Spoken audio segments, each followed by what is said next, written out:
La amiga de mi papá y mi mamá volvió un viernes. Parecía menos frágil y más resuelta. Manejaba un Citroën marrón.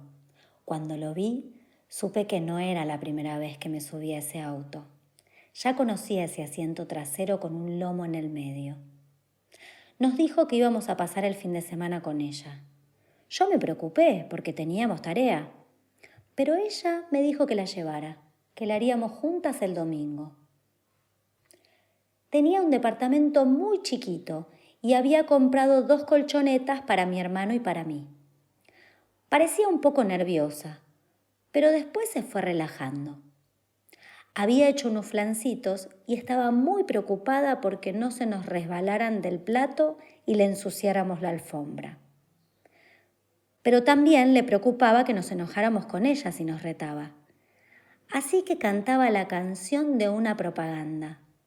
Si se mueve, es Rabana el más rico flan. A cada rato para recordarnos que tuviéramos cuidado sin que sonara feo. El sábado a la mañana mi sensación de casa ajena se hizo muy fuerte, pero me la aguanté y cuando terminamos de desayunar ya se me había pasado. Después los 3 hicimos milanesas imaginándonos cosas por la forma de cada una. «Esta es una ballena», decía mi hermano y la metía dentro de un plato con huevo batido. «Esta parece un hongo», decía ella. «Esta es un cocodrilo», gritaba yo mientras llenaba la carne de pan rallado. Al final, lo mejor de todo, hicimos puré de color rosa. Primero dijo que tenía un ingrediente secreto, pero después confesó que había hervido las papas con remolacha. Me hubiera gustado que siguiera siendo secreto, pero para ella la verdad era muy importante. El domingo nos llevó al Parque Lezama y comimos sanguchitos en el pasto, como si fuera un picnic. A la tarde se sentó a hacer la tarea conmigo. Fue raro, porque a mí nunca me habían ayudado a hacer la tarea. Los tíos casi no miraban los cuadernos, solo se fijaban en el boletín, que nunca les había dado ningún disgusto. Nunca había necesitado ayuda, pero ese día me pareció que sin ella no hubiera podido resolver ni una sola cuenta. Mi hermano también había llevado sus cosas de la escuela, aunque no le habían dado tarea, y ella miró los cuadernos de clase de los dos, hoja por hoja. A la noche en el auto nos dijo: «Si mamá y papá pudieran ver los cuadernos estarían muy orgullosos. Estarían locos de contentos con ustedes dos». Mi hermano me dio la mano en la oscuridad y sentí que los cachetes se me ponían rojos y calientes. Ella los nombraba con una naturalidad que nos dejaba a los dos como si hubiéramos escuchado un portazo, mudos y asustados. Era lindo y era feo. Era raro. Los tíos no tenían teléfono por cuestiones de seguridad. A veces alguien nos llamaba al teléfono de la vecina de al lado o con menos frecuencia al de la vecina de enfrente. Si nosotros teníamos que hacer alguna llamada, íbamos al teléfono público del hospital o al del club. Yo no tenía a quién llamar, pero me gustaba acompañar a la tía a hacer llamadas. Íbamos con la bolsita llena de cospeles, aunque nunca gastábamos más de 2 o 3. Eran llamadas cortas y aburridas, pero ella me dejaba marcar los números. Los tenía anotados en una libretita muy chiquita con iniciales y con los números cambiados. En la A había que sumarle 1 al primer número, 2 al segundo, 3 al tercero y 4 al cuarto, y después volver a empezar. En la B se empezaba sumándole 4 al primero, 3 al segundo, 2 al tercero, 1 al cuarto. En la C se empezaba por sumar 2. En la D se empezaba por el 3 y después se repetía la serie. Yo era rápida para las cuentas, pero además siempre llamábamos más o menos a las mismas personas y yo me había aprendido los números telefónicos de memoria. Igual me hacía la que sumaba, porque sabía que a ella la ponía nerviosa que me supiera números de memoria. En esos momentos me sentía muy unida a ella. Volvíamos caminando despacio, agarradas del brazo, hablando de cualquier cosa. La libretita siempre estaba escondida en la casa y cuando la sacaba nunca la guardaba en la cartera, la llevaba en la mano, apretadita. Yo sabía que era para poder descartarla si nos detenía el enemigo. No lo habíamos hablado, pero me imaginaba que si llegaba a darse esa situación, ella me la pasaría a mí y yo en la confusión buscaría la manera de tirarla por ahí. Por supuesto que un encuentro con el enemigo me daba miedo, pero muy en secreto deseaba que alguna vez se produjera. Quería demostrar todo lo que sabía. Quería que la tía se sintiera orgullosa de mí. Y también quería que me llevaran donde tenían escondidos a mis padres. Estaríamos todos juntos esperando que los compañeros dieran la batalla final y nos liberaran. Me angustiaba pensar en mi hermano, que se quedaría solo.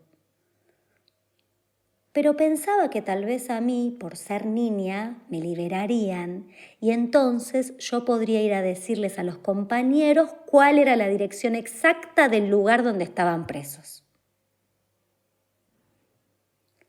Cuando los tíos no estaban, las abuelas se peleaban. La abuela judía tenía una voz más finita y acento extranjero. La otra abuela, en cambio, tenía una voz gruesa, tonada del interior, y hablaba como en secreto. Yo muchas veces no entendía lo que se decían, pero ellas se entendían muy bien. Nunca discutían una frente a la otra. Eran peleas que duraban muchas horas, a veces todo el día, y siempre sucedían en movimiento. Una pasaba y le decía algo a la otra. En general era la abuela judía, que si bien se había roto las dos caderas, caminaba mejor y más rápido. Entonces la otra, la de la ventana, casi siempre, llegaba hasta donde estaba la primera, agarrándose de las paredes, y le contestaba mientras seguía de largo, como si estuviera caminando hacia otro lado y justo se la hubiera encontrado. Y así podían estar el día entero. Era como si se tiraran piedras de una calle a otra. A mi hermano eso siempre lo ponía muy nervioso y corría entre las dos tratando de llamar la atención de alguna, haciéndolas correr un tremendo peligro de trastabillar y romperse unos huesos. Ellas lo sacaban del medio y seguían con lo suyo, hasta que yo me hartaba y les gritaba: «Con todo lo que está pasando y ustedes se la pasan peleando como dos nenas». Entonces volvían muy compungidas, cada una a lo suyo, una a la ventana o al tejido, y la otra a su cuarto a acomodar sus bolsitas de plástico llenas de cualquier cosa en los cajones de su armario. Un día la tía me llevó en colectivo a un club nuevo. Me llevó a mí sola para que aprendiera dónde nos teníamos que bajar. Cuando fuimos para anotarnos a la colonia de verano, ella me fue mostrando los negocios y las referencias en las que tenía que fijarme para no perderme. Cuando pasábamos la plaza, ya había que empezar a preocuparse. Después, a la derecha, había un boliche bailable todo azul. Enseguida, a la izquierda, un salón de fiestas lleno de rosales.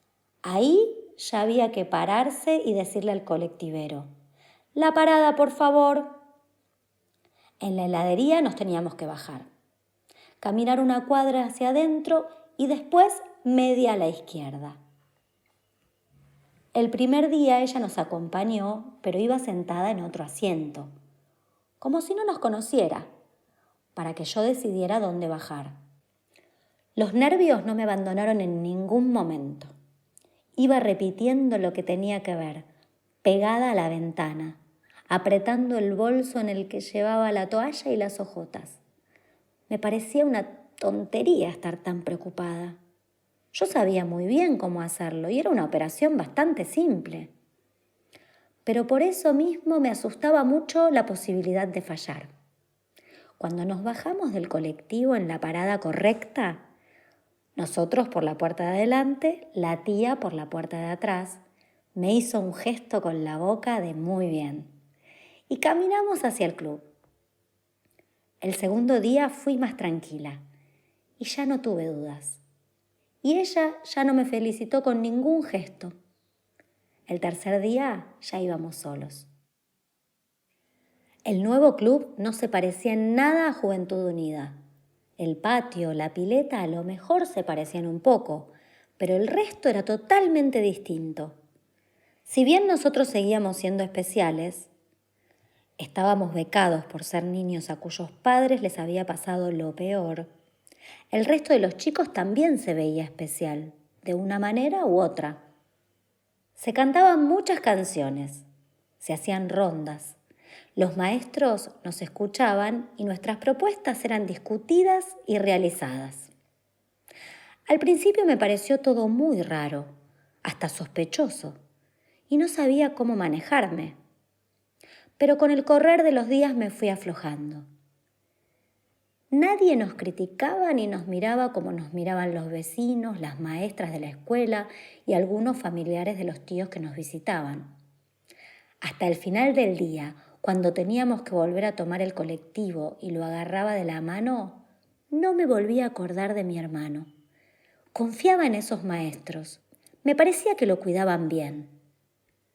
En la ronda final, cuando cada grupo contaba lo que había hecho durante el día, lo veía rodeado de otros chicos, riéndose, a veces contando él lo que le tocaba contar a su grupo. Y yo sentía algo que hacía mucho no sentía, despreocupación. Cuando terminó el verano, la idea de volver a la escuela me puso muy triste, pero me tranquilizó saber que en ese club había una especie de colonia de los sábados. Muchas veces me preguntaba si esos niños y esos maestros también serían compañeros o si había lugares donde la gente podía ser buena sin ser compañera. Después, haciendo un análisis de las canciones que cantábamos, de nuestras prácticas democráticas y de otras actitudes difíciles de explicar, pero que algunos entendemos muy bien, sospeché que podían ser de los nuestros. Pero cuando llegaron las Pascuas y se hizo una fiesta por el levantamiento del gueto de Varsovia, las dudas se esfumaron. La gente buena es compañera. La tía odiaba cocinar, pero cocinaba. Todos los mediodías comíamos carne acompañada de alguna otra cosa. Las hornallas estaban todas en funcionamiento durante la mañana y la tía y la señora que trabajaba en la casa iban de acá para allá en la cocina, casi siempre en silencio, aunque no sin ruidos. La olla a presión silbaba, los churrascos crepitaban en la parrilla redonda con tapa, las verduras hervían. El tío se retiraba toda la mañana a pensar, leer o escribir en su escritorio. Salvo que tuvieran que hacer trámites, nunca salían antes de comer, ni volvían hasta mucho después de la cena. Cada tanto alguna de las abuelas o la tía o la señora venía a la pieza donde dormíamos nosotros a tratar de que me levantara. Mi hermano siempre se levantaba temprano sin que nadie tuviera que insistirle. Cada almuerzo la tía se volvía a asombrar de lo rápido que desaparecía el esfuerzo de toda una mañana y en algún momento siempre juntaba las manos y decía: ¿cuándo van a inventar la pildorita que reemplace la comida? ¿Cuándo vamos a comer como los astronautas? A veces trataba de levantarme de la mesa antes de esa parte, porque no me gustaba pensar en cómo se sentiría la abuela que había venido con nosotros, sobre todo sabiendo que no podía colaborar en nada a la hora de preparar la comida. Primero porque hubiera molestado con sus movimientos lentos en una cocina donde se hacían tantas cosas al mismo tiempo. Y segundo porque casi siempre estaba demasiado triste como para pensar en cocinar. Como teníamos que prepararnos para ir a la escuela, nadie se asombraba de que yo saliera disparada de la mesa antes incluso de que comiéramos la fruta. A mi mamá, en cambio, sí le gustaba cocinar. Cuando hacía frío, ella hacía una masa amarilla que estiraba sobre la mesa y con unas copitas que sacábamos del armario cortábamos muchos redondeles que después ella horneaba para que nos hiciéramos los finos tomando el té con escones. Cuando comíamos fideos, ella hacía unos rulitos de manteca con el cuchillo y los ponía sobre los fideos bien calientes. Todos nos quedábamos mirando en silencio cuál se derretía primero. Mi papá servía la comida poniéndose una servilleta en el brazo como un mozo y ella le decía: «Cuando hagamos la revolución, ¿va a haber mozos?».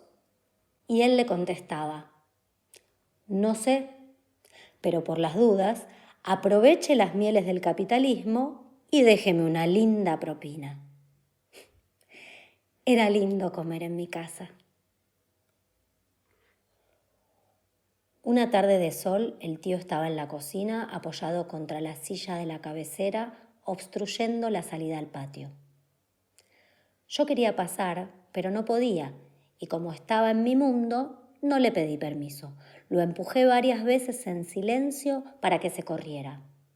Se ve que eso lo sacó de las casillas, porque cuando me despabilé, me estaba sacando al patio a los chirlos. Al principio no entendí nada, pero después me di cuenta de que le había molestado que no le hubiera pedido permiso. O eso creí entender, porque él no me lo explicó. «Cuando venga mi papá, le voy a contar que me pegaste», pensé. Y pensé también que mejor no le contaba nada, porque en general el tío era bueno. Después pensé que si volvía a mi papá me iba a olvidar de todo de la alegría. Y también pensé que ya estaba tardando mucho mi papá en volver. Todos los fines de semana nos íbamos con la amiga de mi papá y mi mamá. Desde que había aparecido o reaparecido, los viernes nos pasaba a buscar después de la escuela y nos llevaba a su casa. Cada domingo, antes de volver a la casa de los tíos, hacía algo que era muy desacostumbrado en mí, pero a lo que me había aficionado. Me quejaba. Pasaba revista a todos los que extrañaba, empezando por mi mamá y mi papá, hasta mis conejos y mis perros, pasando por mi maestra del jardín de infantes que se llamaba Mona. Ella me consolaba y nunca me pedía que parara ni que pensara en otra cosa. Una tarde agregué a mi lista de siempre el libro de cuentos que me contaba mi mamá antes de irnos a dormir. Ella me bajó de su falda, me miró a la cara y me preguntó: «¿Qué libro?». «Cuentos para soñar», le dije, un poco asustada porque se había puesto muy seria de pronto. «¿Dónde lo guarda tu mamá?». Me agarraba de los hombros y me miraba muy fijo con sus ojos celestes, como si buscara adentro de mi cabeza los recuerdos de mi casa. «En su mesita de luz, en la parte de abajo, donde van los zapatos», le contesté sin pensar, un poco asombrada de acordarme tan bien de ese detalle. Cuando nos dejó en la casa de los tíos, me abrazó de una manera muy especial y yo supe que había decidido cumplir una misión. Toda la semana estuve pensando en eso y hubiera querido llamarla por teléfono, pero sabía que eso hubiera sido una imprudencia imperdonable. Además, se suponía que no sabía su teléfono, aunque por supuesto me lo había aprendido muy bien. El viernes, cuando nos vino a buscar, estaba que me moría de la impaciencia, pero me la aguanté. Yo sabía que nunca me lo diría delante de los tíos y además me preocupaba un poco la reacción de mi hermano, tanto si había tenido éxito en la misión como si había fallado. Al llegar a su casa tuve miedo de que todo hubiera sido figuraciones mías, pero al lado de la colchoneta estaba el libro. Traté de ser medida, pero no pude. Me largué a llorar tan de repente que fue como si me hubiera sacado un tapón. Mi hermano se la abalanzó como la primera vez y le dijo: «¿Te lo dio mi mamá?». Creí que le iba a dar patadas otra vez, pero no. Se tiró al piso y lo golpeó con los puños hasta que le quedaron rojos. Ella nos dejó un momento y después nos abrazó a los dos muy fuerte. Nos sentó en su cama, uno al lado del otro, puso una silla frente a nosotros, se sentó y nos dijo: les voy a pedir que no le cuenten nada de esto a los tíos. Se volverían locos del susto y tendrían razón, porque lo que hice fue una completa locura. Muchos cayeron así, por volver a sus casas o por ir a las casas de compañeros que habían caído. Nosotros apenas respirábamos. Yo sentía que los ojos se me agrandaban de tanto tenerlos abiertos. Era como si estuviéramos viviendo algo en una realidad distinta, como en una película. Ella nos miraba muy fijamente, aunque a veces bajaba los ojos o miraba por la ventana, como si por momentos se hablara a ella misma. La casa está bien, aunque un poco desordenada. No fue fácil encontrar este libro porque todos los libros estaban tirados. Los animales no estaban, así que supongo que se los llevó algún vecino. La ropa, los papeles, todo estaba revuelto. Pero revolvieron por revolver, porque en el ropero encontré el arma del papá de ustedes. Y ellos ni siquiera la vieron. Pero bueno, al final, cuando creí que no iba a aparecer, debajo de la cama estaba el libro. Acá está. Si quieren, se lo llevan a la casa de los tíos. Y si quieren, lo dejan en mi casa. Yo sé que nunca les voy a contar estos cuentos como la mamá de ustedes, pero lo puedo leer tantas veces como ustedes quieran. Cuando terminó de hablar, volvimos a llorar, ya sin gritos ni puños en el piso. Pero lloramos y lloramos. Después de calmarme un poco, le pregunté por qué mi papá no había disparado si tenía el arma tan a mano. Supongo que para protegerlos. ¿Otra vez esa pavada? Yo estaba escandalizada. ¿De qué?, le grité. De la muerte, dijo ella. Si hubiera disparado, ellos habrían respondido hasta matarlos a todos. Esto es peor, le dije yo. No, la muerte es peor, mi amor. Vos vas a tener una vida difícil, pero también vas a vivir cosas muy lindas. Yo no le dije nada, pero no estaba segura. No quería estar muerta, pero tampoco quería estar tan triste. ¿Quién se comería estos flancitos Rabana si estuvieran muertos?, dijo con cara de pícara, mientras llevaba los postrecitos sin decir nada de la alfombra ni que tuviéramos cuidado. Mi hermano agarró viaje más rápido, como siempre, pero yo también me comí el flan. Era feo pensar en todo eso, pero de algún modo era mejor. Era feo, pero era bueno. Esa noche leímos todos los cuentos. Yo me daba cuenta de que a ella le dolía la garganta, pero seguía y seguía, porque sabía que esa también era su misión.